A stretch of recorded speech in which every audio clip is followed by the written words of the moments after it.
Yo soy Carlas de Gispert, soy el editor. Siglantana es una editorial pequeñita, tenemos 5 años. Doy la palabra a Mardía y muchas gracias a los dos invitados que Mardía ya los va a presentar. Gracias y un aplauso para Mardía y para todos, para todos. Uy, qué alto. Se oye más alto que mis alumnos en clase. Hombre, es que si no, no puedo, Mariano. No he contado yo cómo conocí a Carles, porque él cuenta su visión del asunto, pero en realidad, como conocí yo a Carles y a Silvia, en el fondo es porque me llevaron a la estación de Barcelona en el coche y me pusieron mi canción preferida de Silvio Rodríguez, ¿no? Entonces ya ahí ya no pude decir que no. Fue una encerrona en realidad, pero fue tan hermoso para mí, ¿no?, que tuvieran ese gesto de ponerme mi canción preferida de Silvio Rodríguez, que me pareció como muy hermoso. Entonces, muchas gracias por estar aquí. Tengo que presentar yo a los dos... ¿A los dos qué? Tengo que presentarlos a los dos. A los dos hermanos transversales. Yo me atrevería a decir, igual esto es demasiado agresivo, ¿no?, porque es un poco íntimo, pero yo los vivo así. Mariano Alameda y Jaime Buigas. Mariano es actor, director de teatro, creador de una forma de terapia y de análisis de la psicogenealogía que se llama el árbol del karma, profesor de yoga y fundador de... ¿Qué pasa? Que parece que miro Wikipedia, ¿no? No. Está perfecto si es lo que te he mandado. Y lo demás, pues lo dice él solo, ¿no? Lo conocéis y lo dice él solo. Y Jaime, es que no sé presentar, me has metido una encerrona. Y Jaime es arquitecto, yo diría que es geómetra sagrado, es como amante del conocimiento unido a la sabiduría y al uno, y es como un conferenciante a través del que se puede tirar del hilo, de ese hilo para llegar al origen, ¿no?, al que lo conecta todo con el centro de nuestro corazón, inshallah. Inshallah, si Dios quiere. Así que estoy muy agradecida a los dos, muy agradecida a Patri por venir y a todos los que estáis aquí. Mariano, ¿quieres empezar? Vale. A las órdenes. Bueno, lo primero, muchas gracias. Es para mí un honor presentar este libro. Es para mí un honor, en general, conocer a todos vosotros, pero especialmente a Mardía, que hoy es su día. Yo digo que le contaré a las futuras generaciones de pequeñito que fui coetáneo de Mardía Herrero. Nadie lo creerá, pero dejaré en mi biografía mis experiencias. Lo digo en broma, pero lo digo en serio. Y lo sabéis. Lo primero es felicitarle por el extraordinario título del libro. Porque es un anuncio del futuro. Y eso no te da un mandato, ¿no? Te dice, amarás, o sea, amarás. O sea, aunque el mundo está como está de zumbao, y ahora mismo más, amarás. Y me parece una llamada a la esperanza. O sea, el título era como un acierto. No sé si tendrás tú la culpa. Una conspiración. La idea era de Rafa, lo suponía.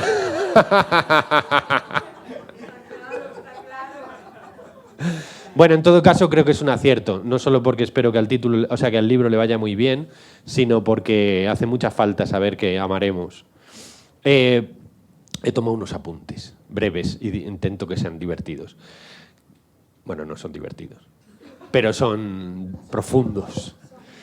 Creo que el libro es necesario para el tiempo que estamos viviendo y me parece que hoy, además, con lo que está pasando, es necesario un libro que vaya sobre la fraternidad y sobre la fraternidad de las luchas de las facciones ideológicas y de la negación del otro, que yo cuando veo el telediario digo, ¿pero en qué siglo estamos?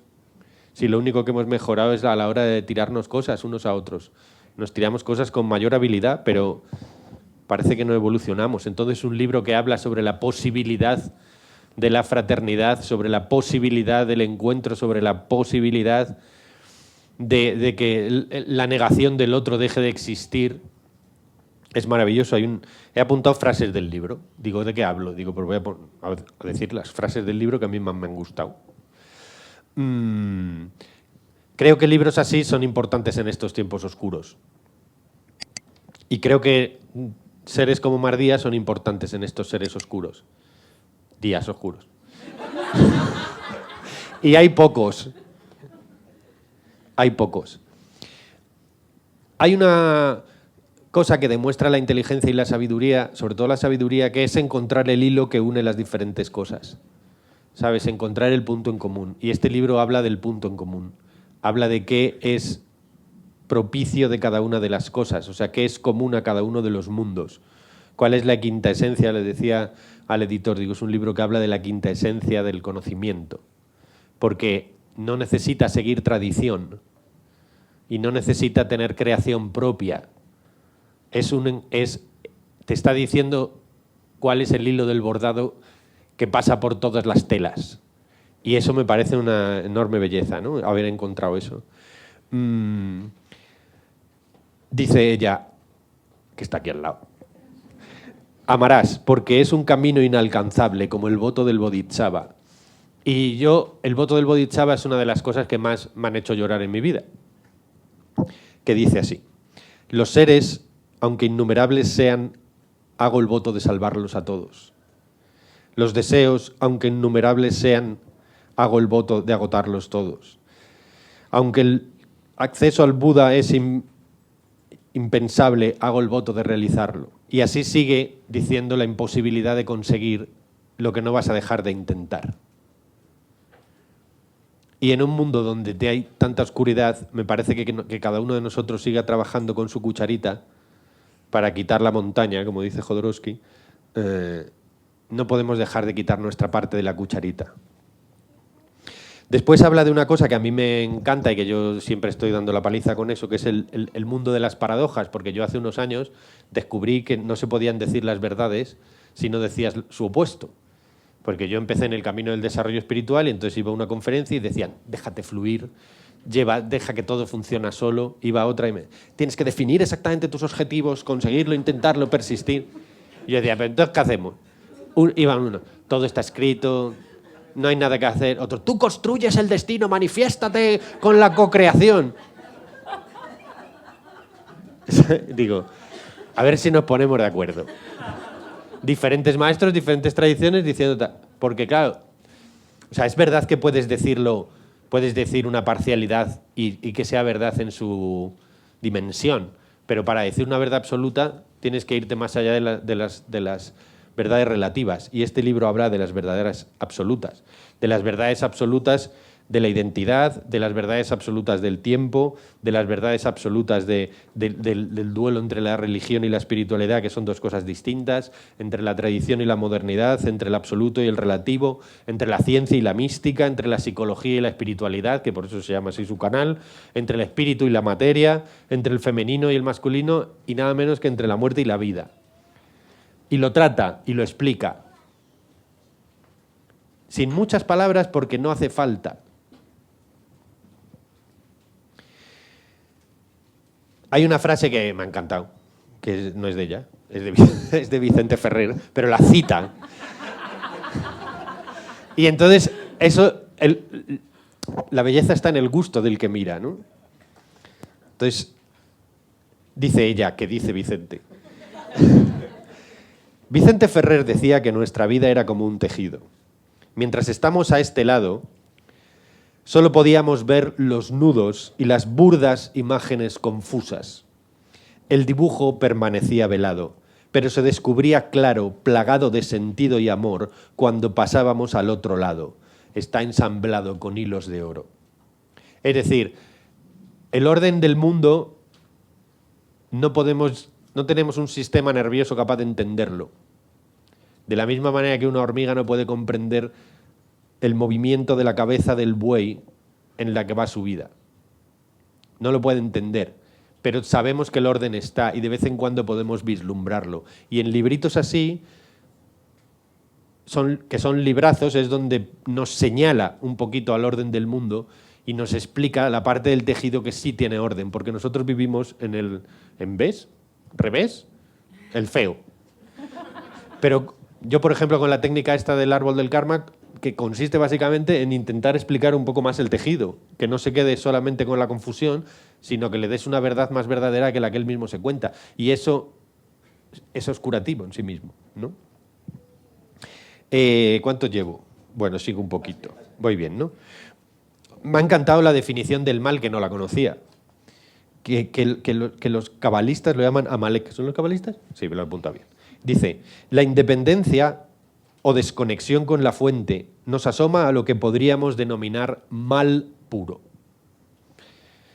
identificado por los cabalistas como Amalek. El mal puro, por tanto, se destruye inmediatamente a sí mismo, porque cortar el hilo es a la vez morir. Es decir, está diciendo que si Dios es unión y es bondad, el mal es separación. Y la separación pierde el contacto con la fuente y se muere. Y me parece una definición preciosa de, si quieres saber cuánto de nivel de equivocación tienes, es cuánto te has separado en una parcialidad lo más pequeña y lo más separada de la totalidad de lo todo. Es decir, cuanto más fundamentalista, más ideologizado, más negación del otro, más creencia de ti mismo, mal vas. Luego ella nos cuenta su historia. Y está muy guay contar sus historias, porque yo durante muchos años, lo hablábamos antes, he sido un ratón de biblioteca y me leía todos los ensayos del mundo, ¿no? Ahora con el móvil cada vez estamos más tontos y cada vez podemos leer menos. O nos concentramos menos, al menos yo. Tú también. Y entonces estoy muy por las historias otra vez, ¿no? Porque cuando Cristo contaba parábolas, probablemente es porque él, como era mucho más listo que todos los demás, dijo, se va a contar en historias porque como se lo cuente, teóricamente nos van a enterar. Y ella nos cuenta su historia, y su historia es muy importante porque probablemente dentro de 10 años no nos vamos a acordar de lo que decía en el libro Amarás, pero sí de la historia de ella. Porque la mente humana tiende a quedarse con las historias, porque estamos hechos para construir la nuestra, y la nuestra nos la inventamos. Y si nos equivocamos en el sentido que le damos a nuestra historia, nos amargamos y amargamos a los nuestros. Y eso que nosotros nos contamos no está pasando, solo nos lo contamos, podríamos contarnos otra cosa. Yo como actor me rayé mucho con la narrativa de tu propia historia, porque cuando tú estás interpretando un personaje y estás que no te hallas en el escenario y dices, esto no me sale, no me está quedando bien, no sé qué pasa, al público no le gusta, no conecto con los demás. Y de repente, si tienes la suerte de tener un gran director, te dice, no, si es que tú estás interpretando a Lisandro como si fuera Romeo y Lisandro es gilipollas. Y entonces tú haces, coño, Lisandro es gilipollas. Y de repente le interpretas como gilipollas. Y haces, he pensado que tal. Y de repente todo cuadra. Dices, claro, yo me he contado una historia de que era guay y de que era un galán romántico exquisito y no sé qué, y era mentira, era un bobainas. ¿Sí? Si tú te cuentas la historia de que eres un violín y eres un trombón, no te vas a afinar nunca con la orquesta. Esta me ha gustado. Por eso le agradezco que cuente su historia, porque yo que soy un contador de historias me gusta cuando uno cuenta una historia y su historia es muy bonita.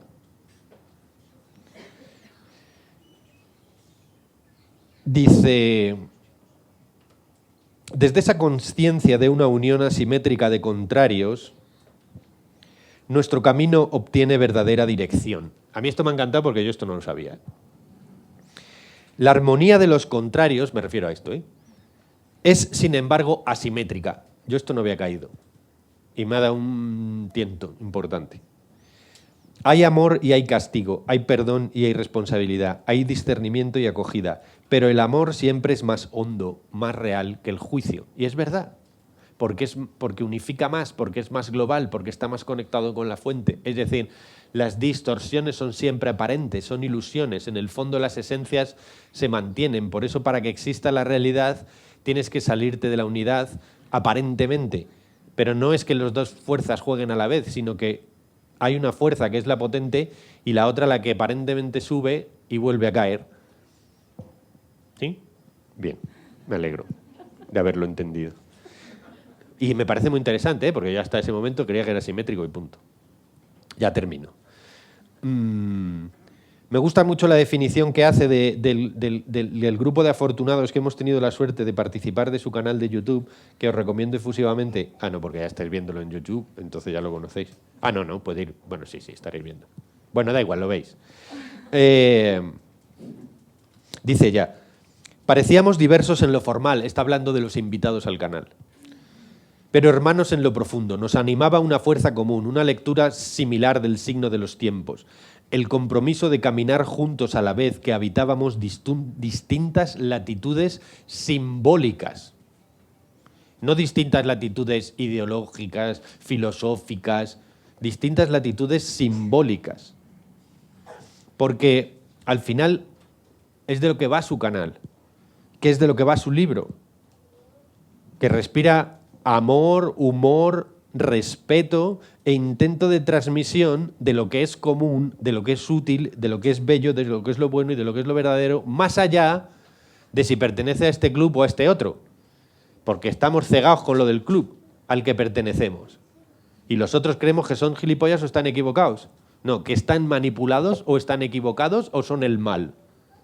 ¿Os dais cuenta que cuando dices yo soy súper español, entonces los catalanes están equivocados, son malos o manipulados? ¿Sí? Pero es que dicen los palestinos, los israelíes son malos, están equivocados o están manipulados. Nunca consideramos que el otro simplemente es el fruto de la educación que ha recibido y del entorno en el que vive. Con lo cual es inocente.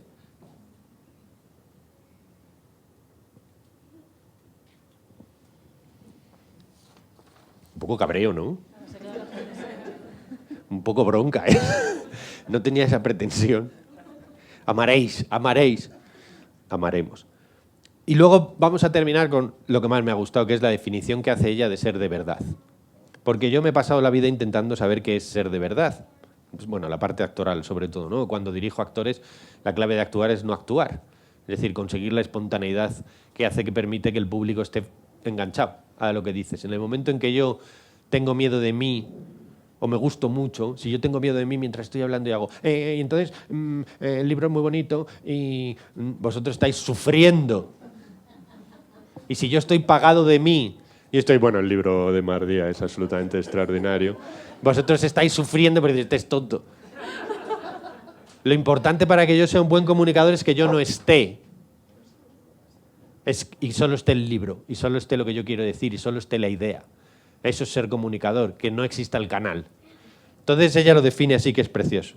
Dice, la sinceridad es ser de una sola pieza, y no podemos hacerlo sin atrevernos a mirar aquello que no queremos ver, porque lo que no queremos ver es lo que yo no quiero que se vea. Y eso que yo intento tapar cuando hablo es lo que más se ve.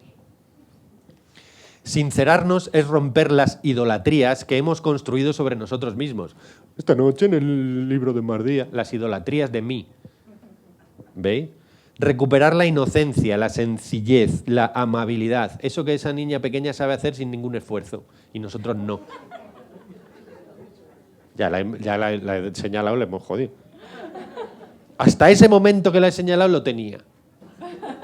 ¿Os dais cuenta?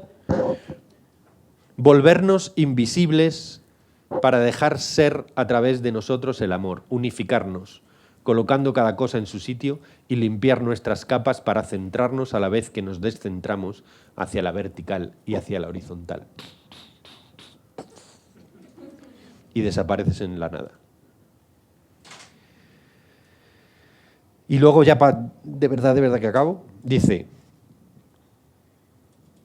una de las cosas que pasa mucho en la gente que yo también recibo en las sesiones, tienen una especie de soledad del buscador, ¿sí? Porque viven en unos entornos en los que no se ha producido que sus alrededores estén en su búsqueda y se sienten solos y de repente las conversaciones les parecen extrañas, los comportamientos les parecen absurdos y se sienten desalineados y desafinados con respecto al resto de sus gentes.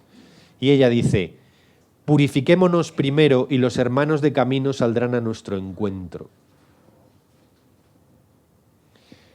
Y yo quiero añadir, y te darás cuenta de que eso que te parecía que no podías alinearte es lo que le pasa a la gente que no sabe estar con niños.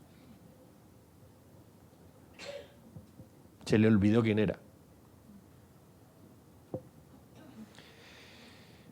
Pues ya está. Esto es lo que quería contaros.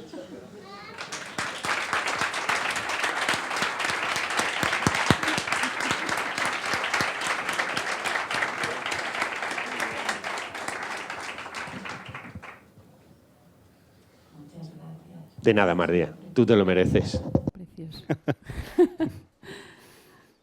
Jaime. Venga, va. A ver si esto. Vale, muy bien. A ver, antes de empezar, lo ha dicho mi compañero, este libro es un libro, cuidado con esa controversia calidad-cantidad. Este libro es larguísimo. Este librito es larguísimo, porque hay que leerlo 250 veces. No, lo digo en serio. ¿Sabes? Hay literatura por ahí. O sea, hay el famoso filósofo Byung-Chul Han, que hace estos trataditos pequeñitos, pero que dices, lo tengo que volver a leer, lo tengo que volver a leer, y resulta que el librito así es una trampa. Bueno, pues es una trampa de libro. ¡Ay, qué librito! Otra vez, y otra vez, y otra vez, porque cuando las cosas son suficientemente importantes, una lectura no se debe dar por definitivamente hecha jamás. Entonces, que cualquier escritor consiga eso es ya absolutamente, para mí, una prueba de fuego por lo oportuno, lo claro, lo rotundo, y luego que en muchos momentos en este libro se cuentan cosas que, insisto, no se deben dar por definitivamente leídas. Es un libro que tiene que acompañar, es un libro de llevarte a los sitios, de volver a leerlo, de volver a encontrarte, porque el mensaje es infinito.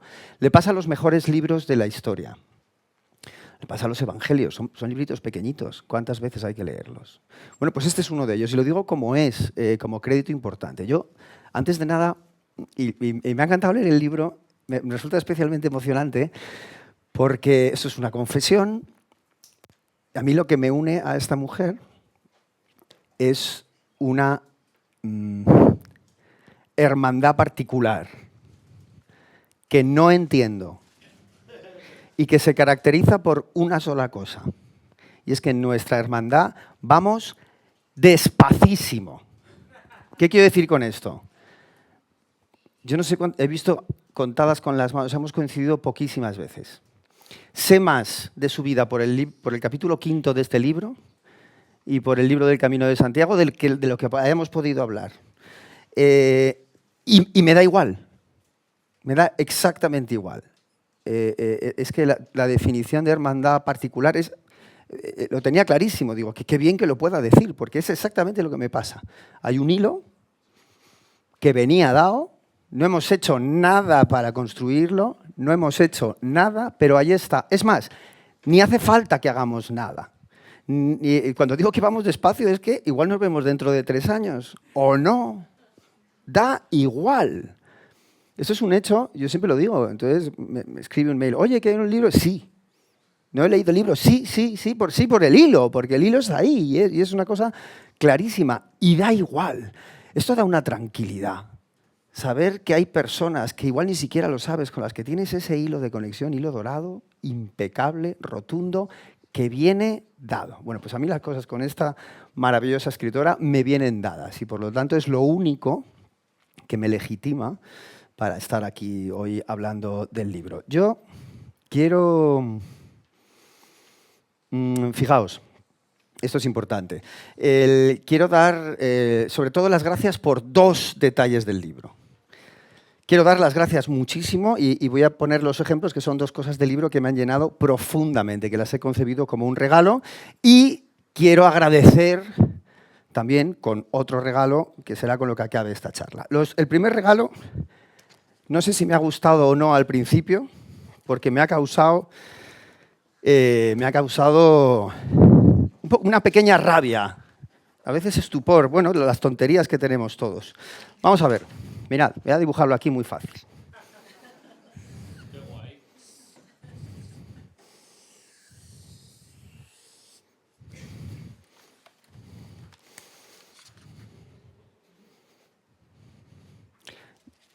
«25 años llevo yo». Voy a repetir, 25, eso es un cuarto de siglo, dando clase sobre esto. 25. Estudiando a Pitágoras, a los pitagóricos, a Platón, la cosmogonía geométrica, y yo con mi discursito, ¿no? Con mi discursito de profesorcito de la creación del mundo a través del número, el timeo, Platón, y todo empieza por el ser. Que ya aquí hay una dualidad, lo que es y lo que no es, la confrontación, pero el acto mágico segundo es la alteridad, lo otro, el otro. Y entre estas dos aparece la relación entre ambos, que es una medida que pertenece a otra dimensión y que se llama el logos. Pero si me quedo ahí y simplemente uno esto, tengo la dualidad máxima, la línea que divide arriba, abajo, norte, sur, tú, yo, aquello. O sea, esta dualidad que genera dualidad. ¿Y cómo se reequilibra eso? Esto es bellísimo. Cogiendo uno de los dos, y me daría igual cuál, voy a coger este porque me ha caído en el centro, y haciendo esa cosa que se llama, esta es la dualidad. Voy a hacer una dualidad de la dualidad. Y ojo, ¿puede ser aquí? No. Extrema. ¿Dónde es más extremo? Ahí. En la oposición extrema, fijaos qué cosa tan bonita y tan poética, porque la poesía verdadera siempre es geométrica. La oposición absoluta, la dualidad de la dualidad es esto. Y cuando eso aparece, cuando los extremos son realmente extremos y realmente opuestos, aparece el centro y aparece la posibilidad del regreso a la unidad. 25 años. Y llega esta mujer y en un librito que se lee en 2 horas, pero la tienes que leer el resto de tu vida, hace chis, deshace toda mi labor y dice: amarás a Dios sobre todas las cosas y al prójimo como a ti mismo. Esto me da el centro, que es el corazón, y el regreso a la unidad. Y yo leyéndolo, casi con lágrimas. Y me he sentido traidor de todos los alumnos que he tenido porque con esa frase se contaba mejor. Entonces, esto en verdad no es una faena, es un regalo maravilloso. O sea, que tú algo que llevas contigo, que has reflexionado, que le has sacado partido, que has visto lo que han escrito 700 autores, te lo simplifiquen con una frase del Evangelio tan rotunda, tan absoluta, tan misteriosa y tan absolutamente cierta, como que aquí solo hay 2 mandamientos. Uno vertical y otro horizontal. Y cuando van a la vez, pasan muchas cosas. No voy a seguir dando clase, pero tengo tentaciones.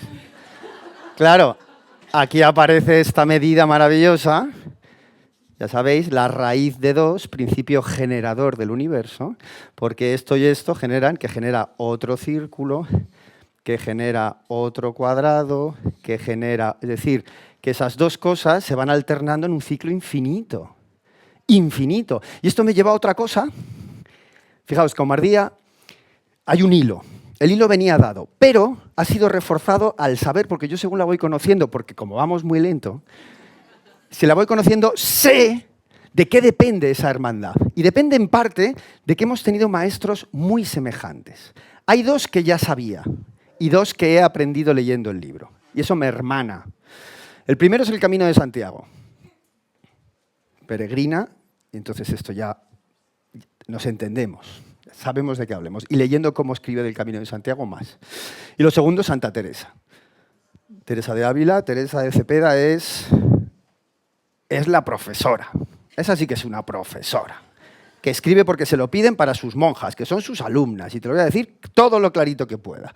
Y escribe poéticamente, y además en un perfecto castellano. Y es una maestra de castellanos. Porque, ojo, la espiritualidad tiene una parte globalizada y universal y otra parte que sí, pero háblame en castellano, que yo te entienda. El lenguaje no está exento nunca del aprendizaje.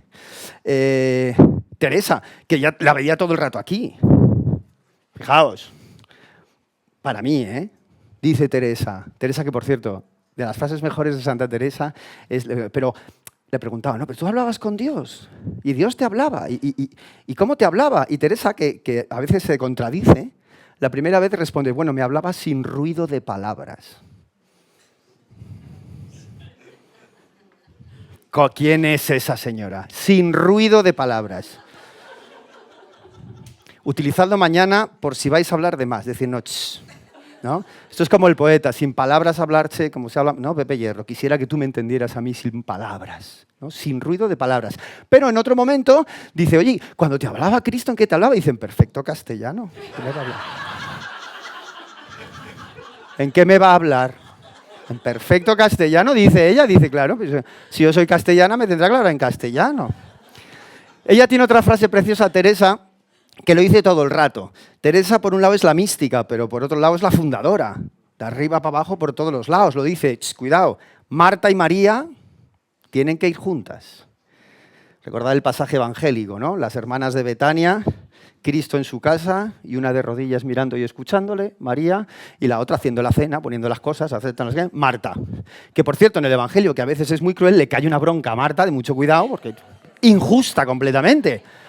Injusta, porque Jesús es muy injusto en muchos pasajes del Evangelio. Pero si es que ya no puedo dejar de verlo. María y Marta.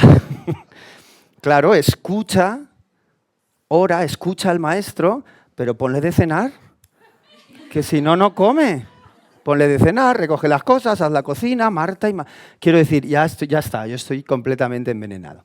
Y, completamente envenenado, ya, sí. Y el segundo regalo, al que, insisto, no sé si voy a poder corresponder, no, es el capítulo 10. Y además que sean 10 capítulos, que es un número tan pitagórico y tan maravilloso, un número de la perfección, me emociona especialmente. Y el capítulo 10 tiene a bien, entonces, alegría. Primero, me siento más unido a ti en la geometría, tercer maestro, cuarto maestro, San Francisco de Asís. Entonces, según la conozco más, digo, pero es que somos como compañeros de clase. Ahí están los profes y San Francisco es un maestro y de todas las cosas que se pueden aprender de estudiar y comprender y acercarse a la espiritualidad franciscana, que es muy compleja y a la vez muy sencilla, como tiene que ser, ha seleccionado, fijaos que la vida de San Francisco da para mucho y tiene momentazos, pero ha cogido el mejor, el mejor. Yo recuerdo ir a Asís y entrar en la basílica, ¿no? Arriba en la basílica superior de Asís y ver los frescos del Giotto, donde te cuentan toda la vida de San Francisco. Yo tenía muchas ganas siempre de ver uno que me encanta, que es el momento en el que está hasta las narices de su padre y delante de todo el mundo se desnuda, coge la ropa y le dice gracias, hala, hasta luego, ya me voy. No te debo nada. Bueno, eso que quisiéramos haber hecho todos y nadie hicimos. Pero lo hizo San Francisco. Pero hay otro todavía más conmovedor, que es el que nos cuenta y rescata. Rescatar estas historias que forman parte de nuestra cultura es importantísimo. La mitología católica es importantísima y forma parte de nuestra tradición, no hay que desdeñarla. Y lo digo bien, mitología con toda la enorme consideración que le tengo a la mitología. Porque países que dices mitología estás diciendo que son cuentos de mentira. No, son símbolos poderosísimos y rotundos a los que no debemos renunciar, al margen de nuestra opinión sobre una institución. Es cultura.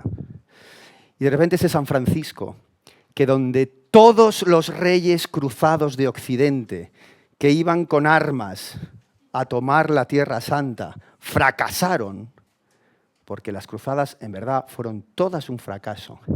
Ese es Poverello de Asís, descalzo, con dos monjes, medio muerto de hambre, se persona ante el sultán de Egipto. ¿Y qué pasó ahí? Hay que desconfiar de todas las biografías, la de Chelano, la de Buenaventura, todas. Cuidado, porque luego, claro, te cuentan... A mí lo que más me gusta de ese encuentro es que no tenemos ni idea de lo que pasó. Pero algo maravilloso pasó ahí. Porque de repente era la alteridad, el otro, opuesto completamente, el otro. Pero hay una causa común, la veneración de una tierra. Como consecuencia, ¿sabemos cuál es la consecuencia? No sabemos qué pasó, no sabemos las palabras, no sabemos el encuentro, no sabemos el choque, no sabemos la decepción. Pero sabemos que como consecuencia de ese misterioso encuentro entre dos seres humanos, a los franciscanos se les permite ir a Tierra Santa y generar santuarios en Tierra Santa. A día de hoy, los franciscanos en esa tierra ahora en guerra son los custodios de los santos lugares más importantes gracias a ese encuentro. Es decir, que sí o sí hubo una consideración mutua. No eres el otro y te lo prohíbo. Eres el otro, y fijaos la dualidad. Un rey oriental, musulmán, y un monje pobre, enfermo, ya estaba muy enfermo ahí, San Francisco, y con las manos vacías. Y hubo un espejo ahí, hubo un encuentro, y hubo un desencuentro, y hubo una necesidad de vencer la alteridad para alcanzar una puesta en común. Y como consecuencia se compartió, aunque fuera solo con los franciscanos, la Tierra Santa. Entonces, ya leyendo, llego al capítulo 10 y dice San Francisco y el sultán, digo, no. Entonces digo, ya no es un hilo, es una autopista, ¿sabes? Es una cosa gordísima que está ahí, ¿no? Entonces, pues bueno, no se me ocurre un libro más efectivo. Como he recibido dos regalos maravillosos, quiero compensar. Hay una poesía de Lope sobre... Para dar las gracias hay que ser muy humilde para dar las gracias. Hay una poesía, no es una poesía, es de una obra de teatro que dice... no os doy las gracias por sentir deuda, sino por amor. Gracias no por recibir, sino por poder honraros en mayor forma. Gracias no por el provecho, sino por la ventura. Gracias no de palabra, sino con el alma entera que no entiende de compensaciones. Qué asqueroso Lope de Vega, ¿no? Qué asqueroso. Bueno, no, que lo importante es esto. Y entonces, mi regalo por tus regalos es este. Es fantástico regalar cosas que no son tuyas. Primero es muy económico. Y después es que se puede regalar un atardecer, unas flores que vas por la calle. Mira eso, para ti, te lo regalo. Verlas, simplemente. Se puede regalar un recuerdo, se puede regalar una conversación, se puede regalar una obra de arte que no te la llevas a tu casa, pero la disfrutas. Bueno, pues yo he robado palabras ajenas y estas palabras son las que le quiero regalar a mi hermana parcial. Es de una obra de teatro también. Los que estamos en el teatro al final somos como muy, o sea, tendemos, es que da para mucho el teatro, da para mucho.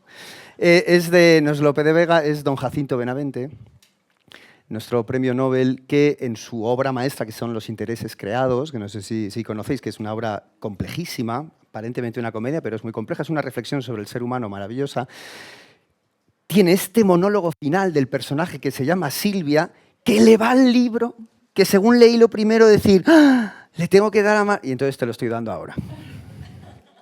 Dice Crispín, porque hablan de, no, todos los personajes estaban interesados y entonces son los intereses creados, no sé qué. Dice, incluso los que se amaban, los amantes, que son los vencedores de la obra, dice, bueno, pero estos se querían. Y dice Crispín, ¿es poco interés ese amor? Yo di siempre su parte al ideal y conté con él siempre. Y ahora acabó la farsa. Y la chica, la enamorada, la inocente, la pulcra Silvia. Ya sabéis que los intereses creados son personajes como si fueran títeres de la comedia del arte, ¿no? Esos muñecos que a veces somos todos, ¿no? Porque representamos, ¿no? A mí me toca hacer de Jaime Buigas por las mañanas y hay veces que me sale mal o soy una caricatura de mí mismo que me da una pena y una pereza horrible. Pero me pasa mucho, ¿eh? Silvia, y dice al público, dice, acabó la farsa, y dice, en ella visteis, en la farsa, como en las farsas de la vida, que a estos muñecos, como los humanos, mueven los cordelillos groseros, que son los intereses, las pasioncillas, los engaños y todas las miserias de su condición. Estos somos todos, ¿eh?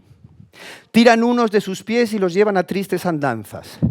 Tiran otros de sus manos que trabajan con pena, luchan con rabia, hurtan con astucia o matan con violencia. Y dice, pero de entre todos ellos desciende a veces del cielo al corazón un hilo sutil, tejido con luz de sol y con luz de luna. El hilo del amor. Me cuesta leerlo. Que a los humanos, como a esos muñecos que semejan humanos, les hace parecer divinos, y que trae a nuestra frente resplandores de aurora y pone alas en nuestro corazón y nos dice que no todo es farsa en la farsa, que hay algo divino en nuestra vida, que es verdad, que es eterno y que no se puede acabar cuando la farsa acaba. Hasta aquí.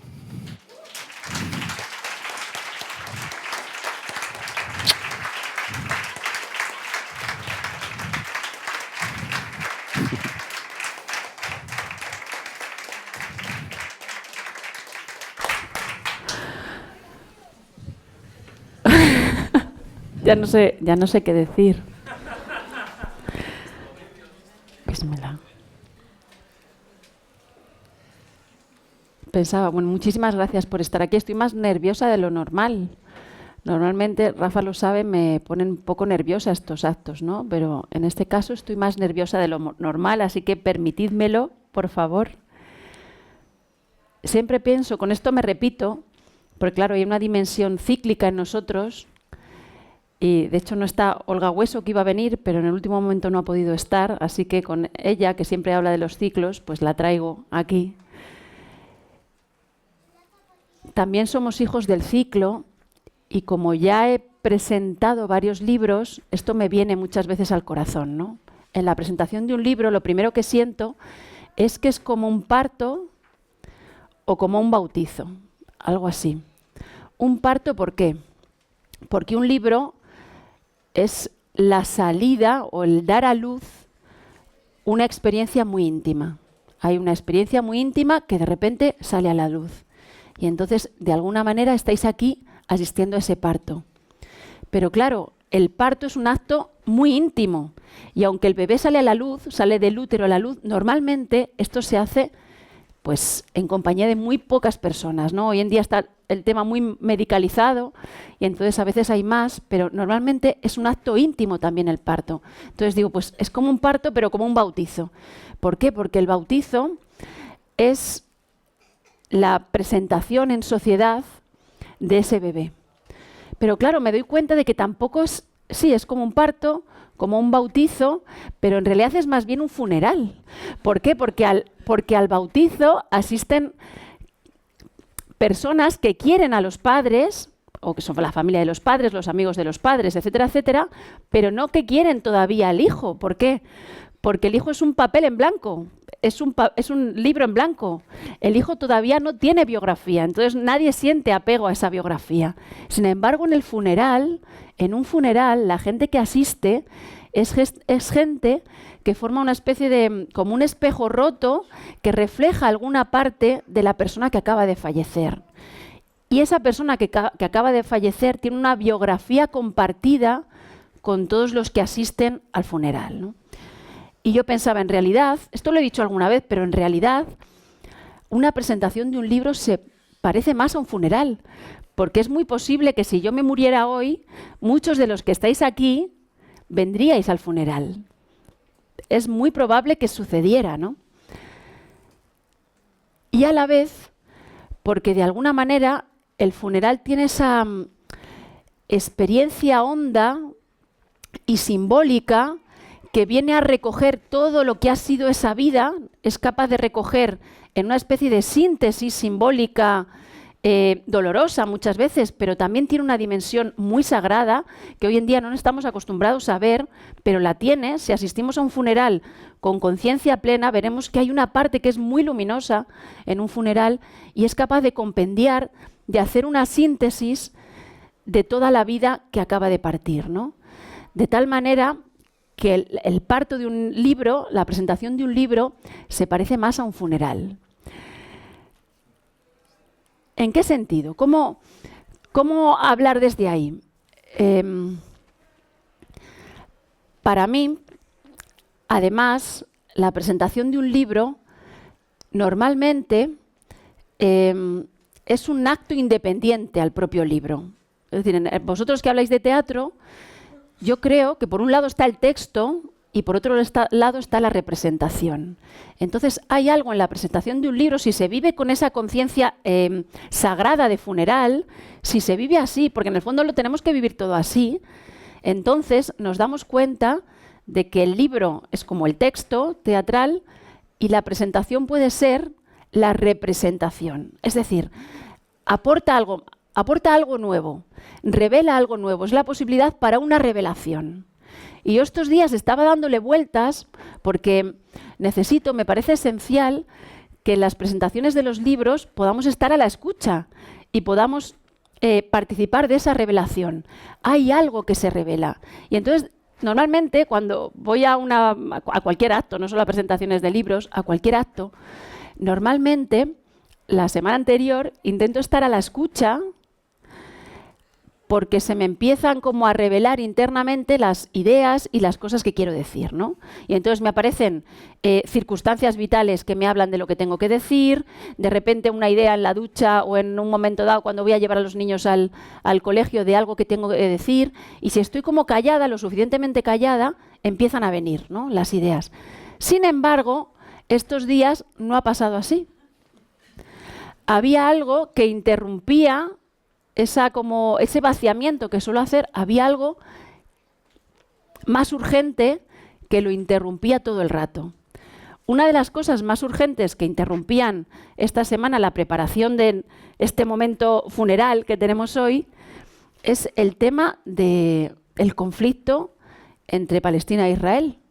Llevo toda la semana soñando con eso, dándole vueltas a eso, etcétera, etcétera, ¿no? Tampoco, no puedo entrar aquí, ¿no? Pero yo decía, ¿cómo es posible que yo venga a hablar de Abraham, de la conexión con una hermandad, porque todos pertenecemos al mismo origen, no una búsqueda de una hermandad en el destino, en el anhelo de un megasistema religioso que nos unifique a todos, sino más bien un poner la conciencia en el origen?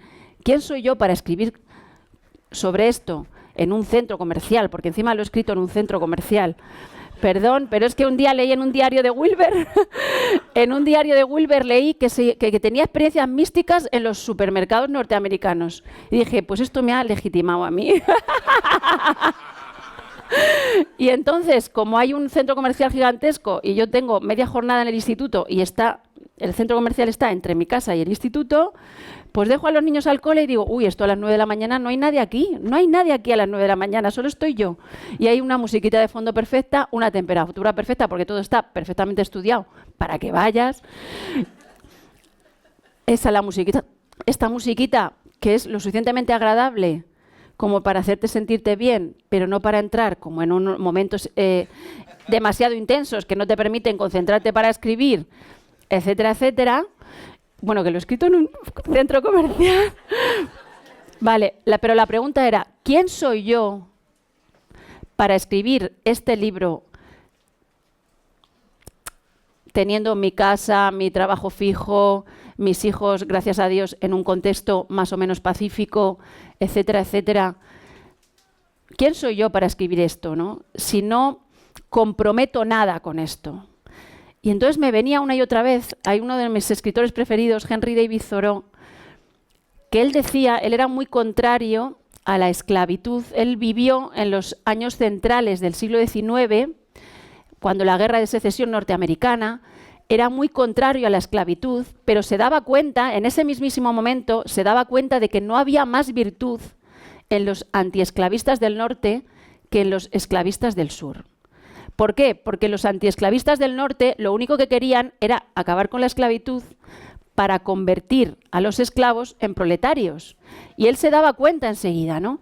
Y entonces decía, en realidad, en realidad la esclavitud no acabará, o la esclavitud acabará cuando una sola persona libre del norte esté dispuesta a comprometer su libertad por la libertad de los otros, ¿no? Y eso, para él, no se había producido en Estados Unidos. ¿Bien? ¿Qué quiero decir con esto? A mí me golpeaba esta cuestión, me golpeaba todo el rato, y como para mí lo más importante es ser sincera, pues me venía una otra vez. ¿En qué sentido comprometo yo algo de mí escribiendo esto? ¿Comprometo realmente algo de mí escribiendo esto? Porque luego es muy fácil opinar. O sea, todos opinamos con una facilidad y todos, claro, todos sabemos quién es el malo, porque necesitamos imperiosamente sentirnos los buenos, ¿no? Entonces, pero ¿quién compromete verdaderamente algo con eso, ¿no? Porque hay tantos factores tan complejos que si acudes a lo más concreto, pues es normal que haya odio en la persona que ha perdido a su ser querido.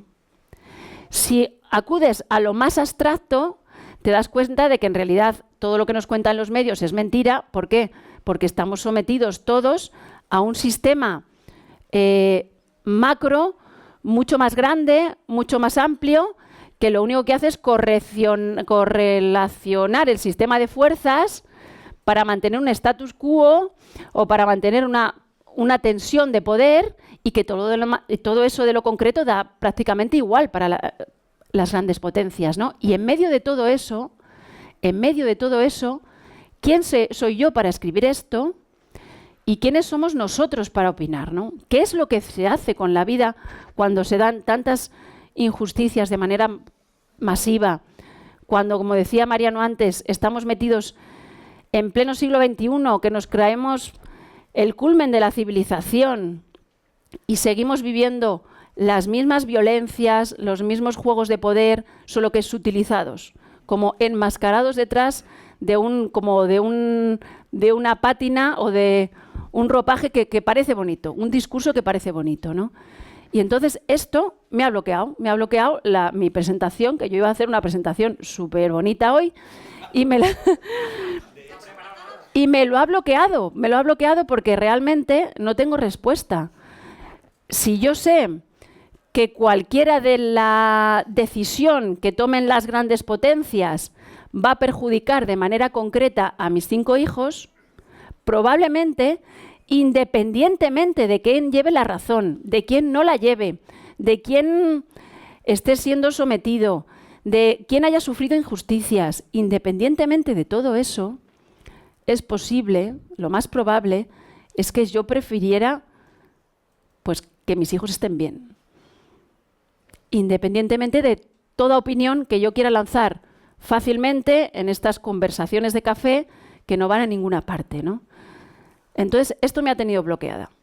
Pero bueno, aún así, ahí lo dejo, ¿no? Porque hasta ahí me he quedado, me podría quedar ahí y ya está, y no presentar el libro ni nada, pero me ha bloqueado realmente, ¿no? Y sigo con ese tema dándole vueltas, ¿no? Pero vamos a intentarlo, por lo menos vamos a intentarlo. Yo no sé muy bien de qué va este libro. No sé muy bien de qué va. Sí sé cómo ha surgido. Este libro es un ejercicio de duelo.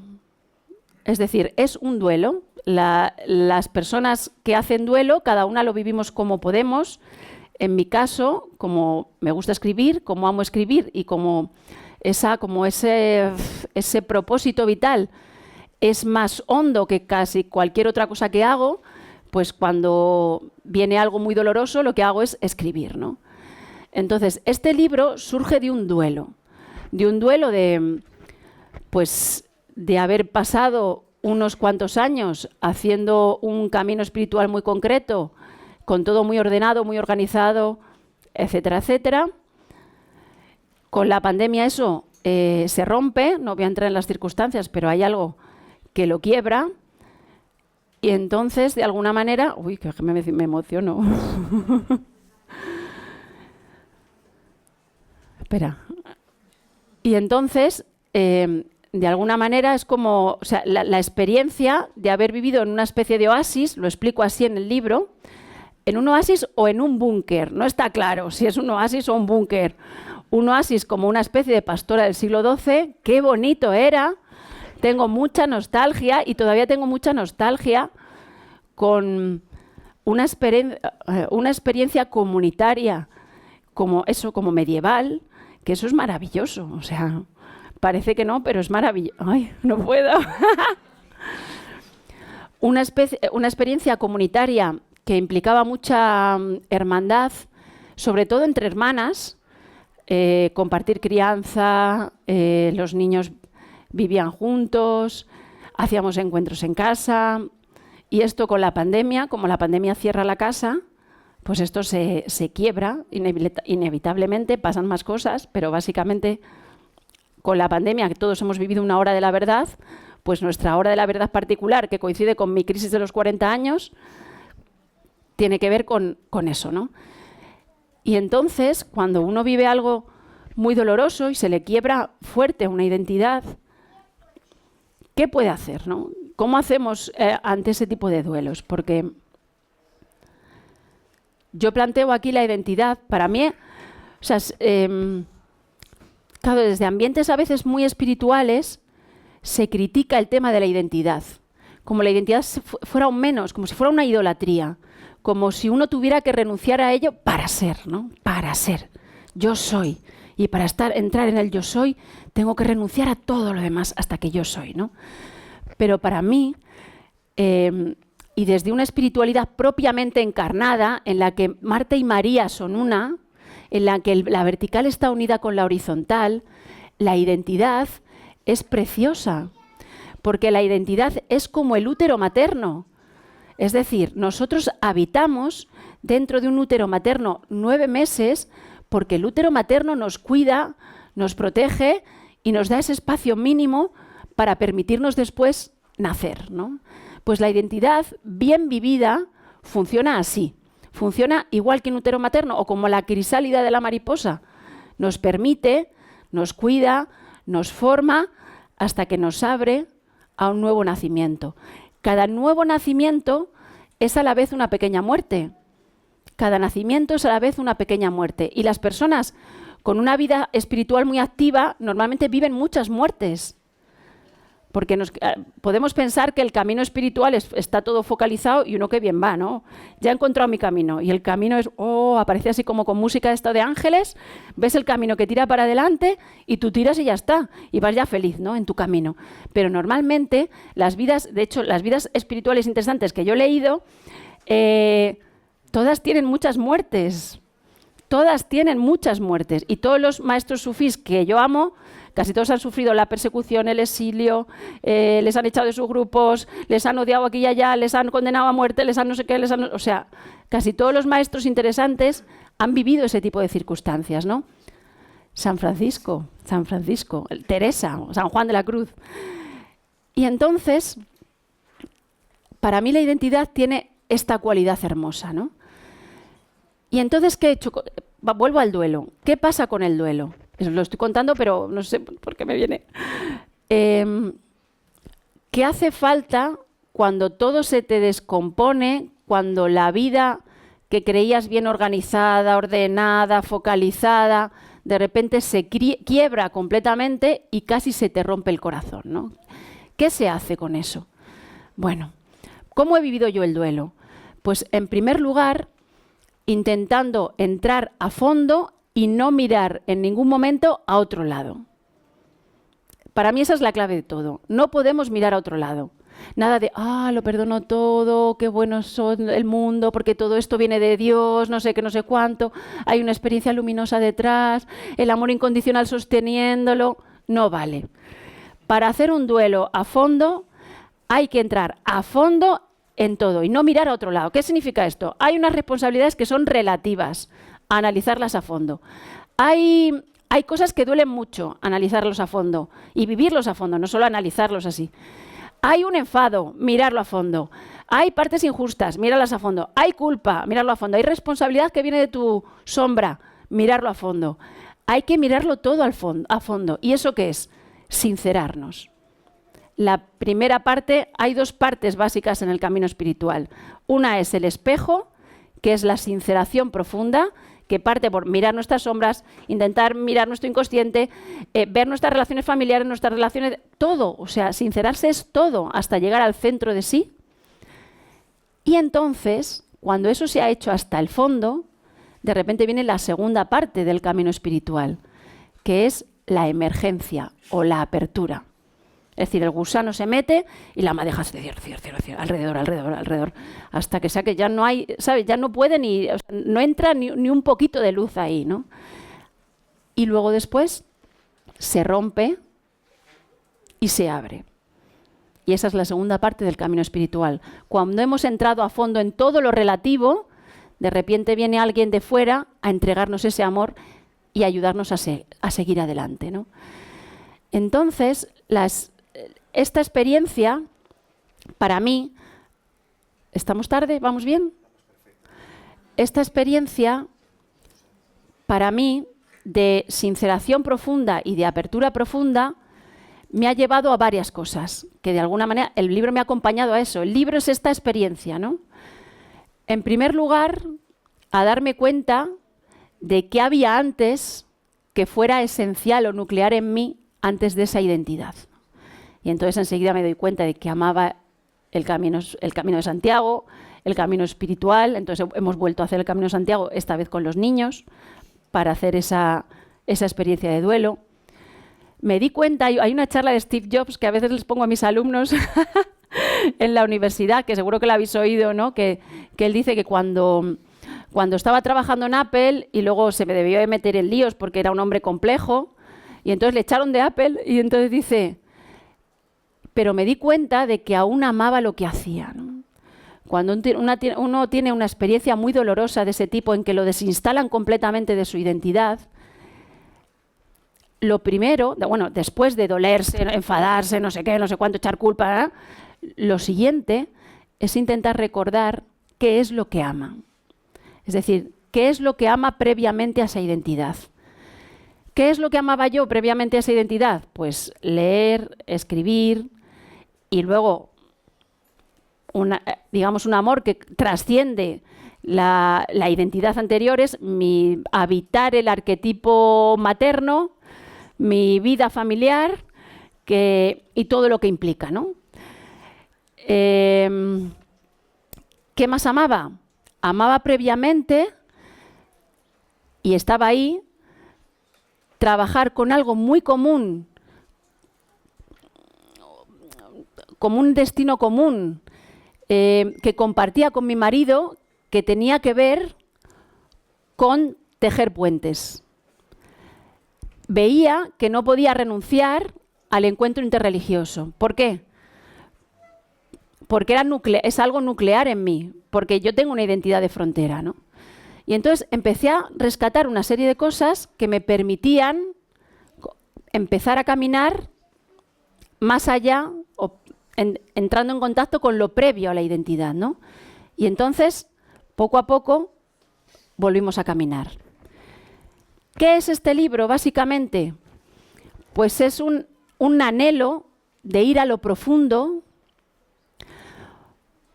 la sensación de que este mundo necesita recuperar el lenguaje simbólico que hemos perdido.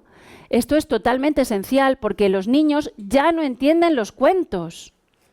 Ya no los entienden, pero no los entienden porque hemos perdido completamente la conexión con lo simbólico.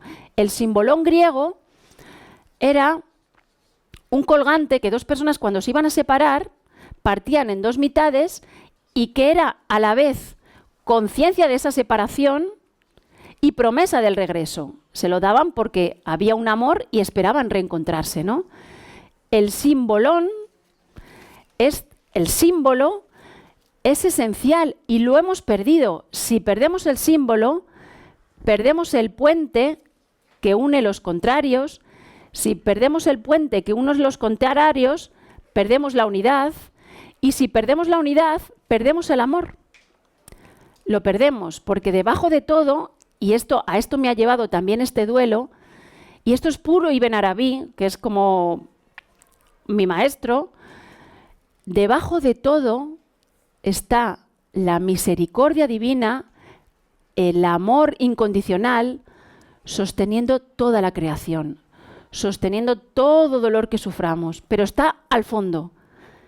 Y entonces, ¿cómo se vuelve al fondo? Pues hay muchas maneras de volver a ese fondo, pero lo necesitamos como civilización.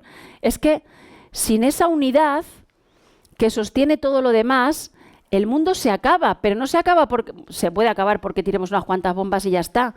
Se acaba porque la gente deja de tener ganas de vivir. ¿Qué es lo que está pasando en Occidente? La gente está dejando de tener ganas de vivir. ¿Por qué? Porque no hay esperanza sin esa conexión con el origen o con el amor sosteniéndolo todo.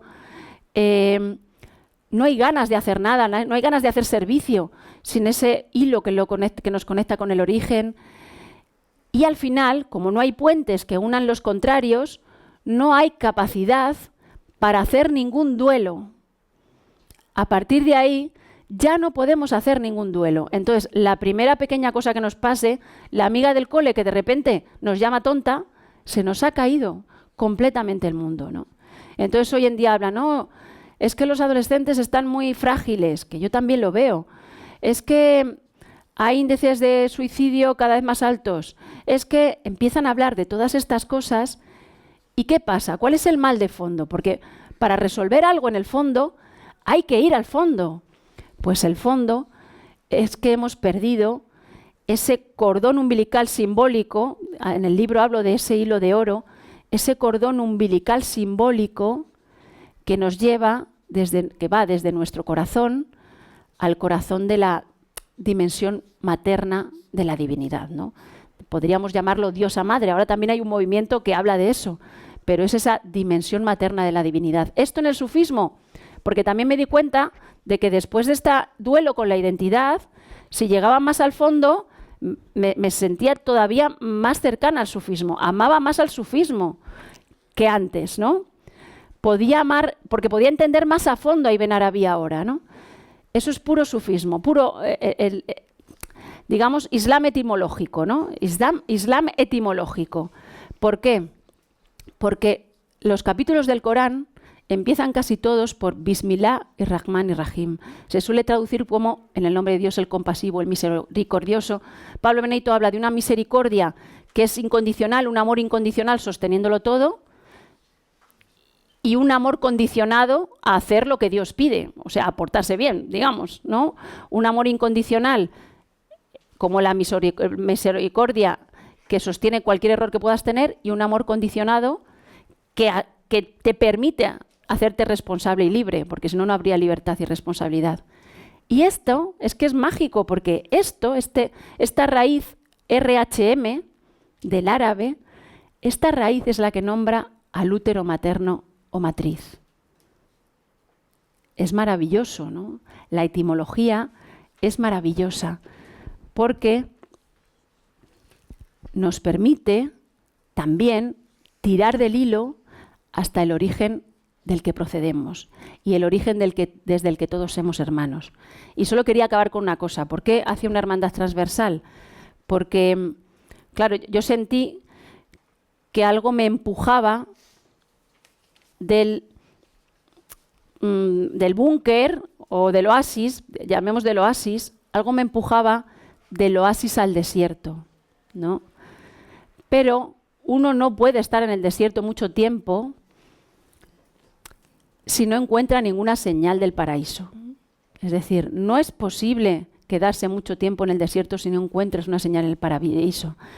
En mi experiencia, los últimos años, que han sido difíciles, la experiencia del paraíso, las señales del paraíso, han sido la experiencia concreta, con personas concretas, pero muchas, la experiencia de una hermandad transversal. Es decir, la experiencia de encontrar compañeros de camino que tenían una intuición común, que querían trabajar por esa unidad, que deseaban que pudiéramos recuperar el corazón como órgano de conocimiento y que esperaban también poder tejer todos esos puentes entre la vida y la muerte, la ciencia y la mística, la izquierda y la derecha, la Cataluña y España, pero no puentes en plan, qué guay soy, que yo quiero el diálogo. No es eso. Esos puentes no nos valen. No, puentes que nos comprometan, o sea, puentes que nos comprometan de verdad, ¿no? Entre la ciencia y la espiritualidad, la psicología y la espiritualidad, lo femenino y lo masculino, el hombre y la mujer también. Necesitamos tejer todos esos puentes, porque si empezamos a cortar hilos de aquí a allá, vamos cortando todo el hilo, al final perdemos las ganas de vivir. Gracias.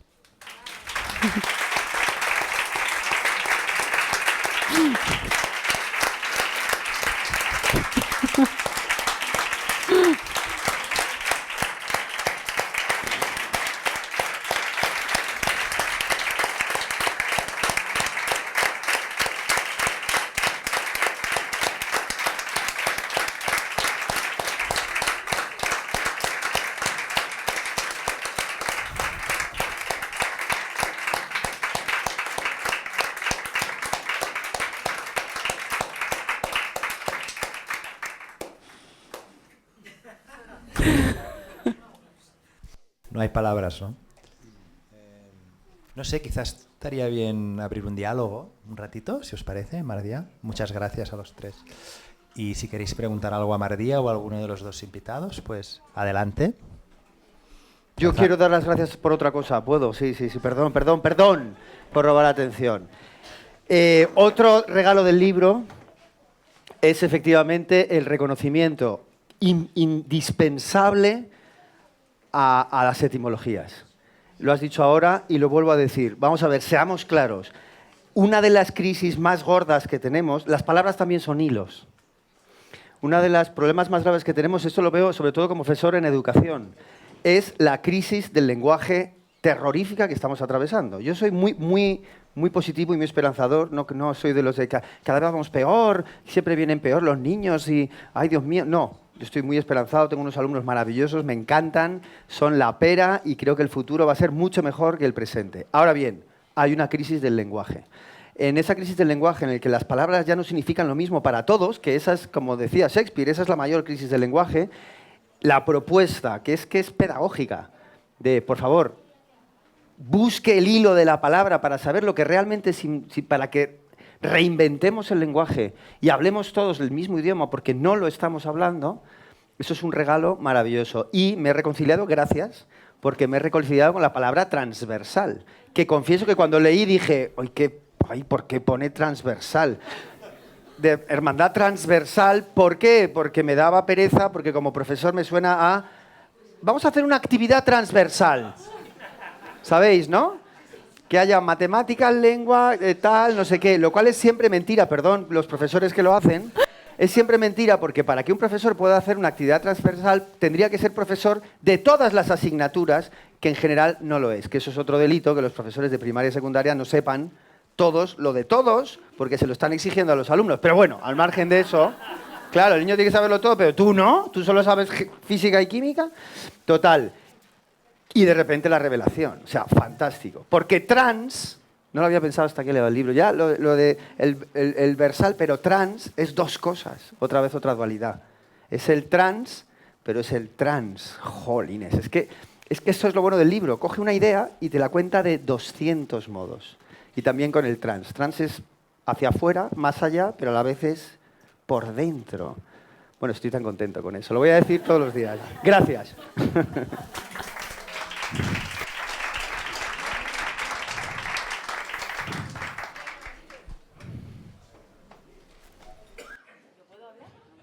Gracias, buenas tardes a todos.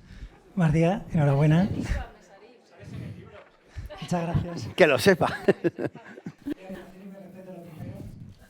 Y empezaría, como dice Buigas, por las palabras, amarás, que es un canto de esperanza, ¿no? Sí. Amarás, después de esa oscuridad de la que habla, esa profundidad a la que llega, se rompe y al final descubres el amor. Pero si jugamos con las palabras y quitas el acento, pone amarras. Y entonces vuelve a ser todavía más esperanzador, porque es el libro al que te puedes agarrar, como decía también Buigas, ese hilo, no sé qué ha dicho antes al principio, de un hilo al que te agarras, ¿no? Entonces, muchas gracias y bueno, aquí tienes a un... Bueno, ahora me acuerdo por lo que decías tú del hilo, de que hay libros sagrados, como la autobiografía de un yogi o el libro tibetano de los muertos, que tienen luz, ¿no? Y yo he leído algún libro de Mardía, no mucho, no soy un gran lector, pero me canso enseguida. Pero había un libro tuyo, el de 39 semanas y media, un embarazo sufí, y lo leí hasta la página 80.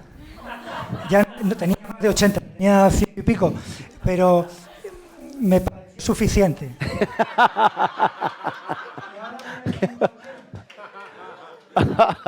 Por ese hilo del que hablaba Buigas, del que has dicho también muy bien, Mardía.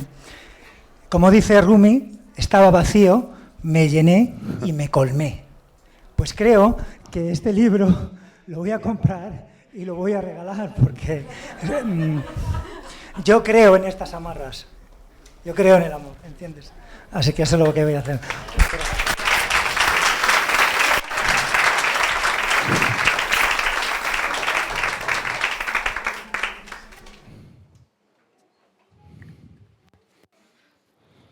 Bueno, muchas gracias a todos. Mardía, muchas gracias por haber escrito este libro, luego lo compro también y lo leo. Muchas gracias a los compañeros que has invitado, que admiro también y me encanta escuchar. Y quería decir que, para resaltar y subrayar esta parte de lo simbólico, hace unos años asistí a un taller de 9 meses sobre feminidad consciente con una mujer chamana, que es española, vive en Madrid, Guadalupe Cuevas, y lo que dijo antes de empezar el taller, que era de 9 meses, como os digo, una vez al mes, 7 horas diarias, etcétera, pues dijo que en este momento era muy importante rescatar todo lo simbólico, porque es la parte femenina de la sociedad en la que también encontramos respuestas en todo eso, ese mundo de los niños donde de pronto todo es posible, de pronto un símbolo te ayuda a completar ese razonamiento que de pronto es árido y desértico también, ¿no? Entonces todo lo simbólico es un ritual también, poner una velita, poner en casa una fotito con una flor y una piedra, todo eso, ¿no? Que hacemos de forma tan natural, pero que durante años era como que, uy, qué cursilada, o esto no es, o esto no sé qué, que es súper importante.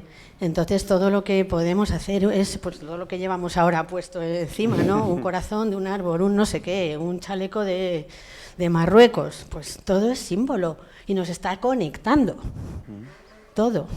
Entonces es súper importante darnos cuenta, no solamente usarlo porque nos gusta, darnos cuenta de que estamos con eso, conectando culturas, conectando el corazón con todas las personas con las que sentimos hermandad real. Entonces, muchísimas gracias. Gracias a ti. Solo quería presentaros una cosa que es un símbolo también, pero no es un juguete, es el nuevo Heartphone que me he inventado, que sirve para comunicarse justo de corazón a corazón. Y se hace con brick y con cartón y con los tapones de los brick. Bueno, pues si luego queréis os lo enseño un poco más. Se recarga con oxígeno puro, que es haciendo así. Se recarga y después ya sacas los auriculares y te los pones al corazón del otro y le preguntas cosas verdaderas. Es muy bonito. Gracias.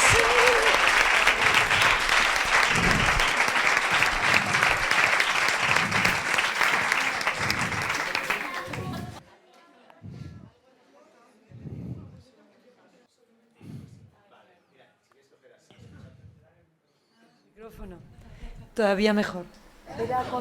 Mardía, darte las gracias por tu valentía de exponerte en primera persona, con tu duelo y sacando adelante el duelo, la creación del libro. Muchas gracias.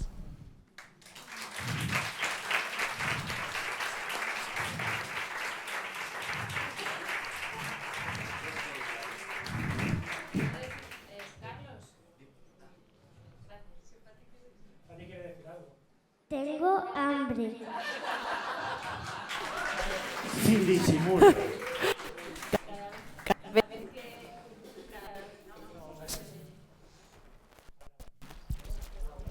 Cada vez que publico un libro, Carmen y Orten vienen a casa a regalarme un cuaderno en blanco.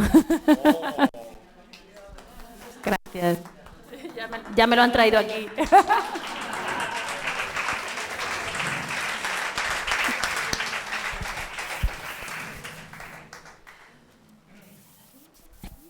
Muy bien. Todos tenemos un poco de hambre, quizá. Pues nada, damos por concluida esta presentación. La semana que viene tenemos otra en Barcelona, también con Mardía y Xavier Maloni. Y nada, daros las gracias a todas las personas que habéis acompañado a Mardía, a las personas que han presentado el libro también, muchas gracias. Y nada, que las editoriales también vivimos de los libros y que si queréis, aquí tenemos, tenemos el libro de Amarás, que es será una experiencia muy profunda seguro. Y un abrazo.